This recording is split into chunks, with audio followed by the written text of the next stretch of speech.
प्रियात्मन सप्रेम जय जीव।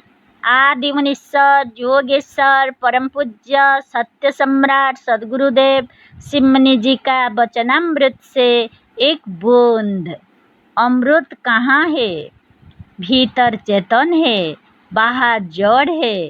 भीतर कल्पना करने वाला है और बाहर उसी की कल्पना है। बाहर कल्पना है, मिथ्या है और असत्य है। इसी तरह से भीतर सत्य है, वास्तविकता है और कल्पना करने वाला है। भीतर ईश्वर है, बाहर माया है। बाहर भोग है, भीतर योग है। बाहर की ओर प्रवृत्ति मार्ग है और भीतर की ओर निवृत्ति मार्ग है। अतः बाहर बंधन है, भीतर मुक्ति है। अतः हमारा मन या मनमय आत्मा जब तक बाहर फंसा है तब तक बंधन है, और जब बाहर से लौटकर भीतर की ओर आ गया है तो मुक्ति है। बाहर की ओर मृत या मृत्यु है और भीतर की ओर उसका उल्टा अमृत है।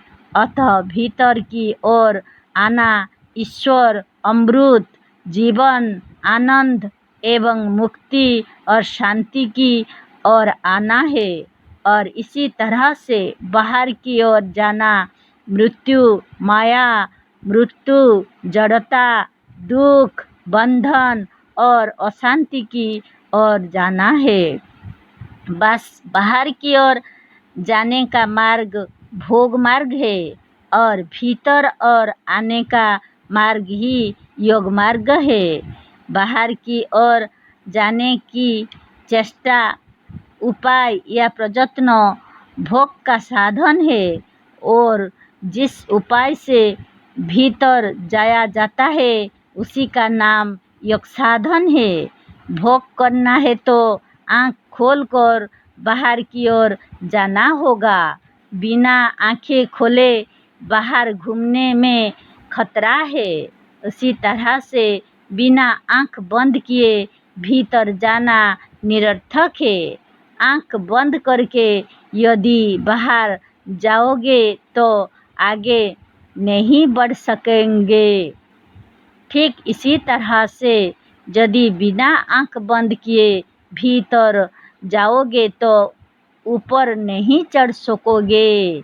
भोग में जिस तरह से आँखों को खुला रहना आवश्यक है, उसी तरह से योग में आँख का बंद रहना जरूरी है। स्थूल आँख से मन की आँख बड़ी तेज है। मन की आँखों से भी यदि संसार की किसी वस्तु को देखते रहोगे तो केवल इन स्थूल आँखों को बंद करना व्यर्थ है। अपने आप को या अपने नीच को छोड़कर किसी दूसरे को ना देखो। यही योग है, यही शांति है, यही आनंद, अमृत और मुक्ति का मार्ग है। जय जीव।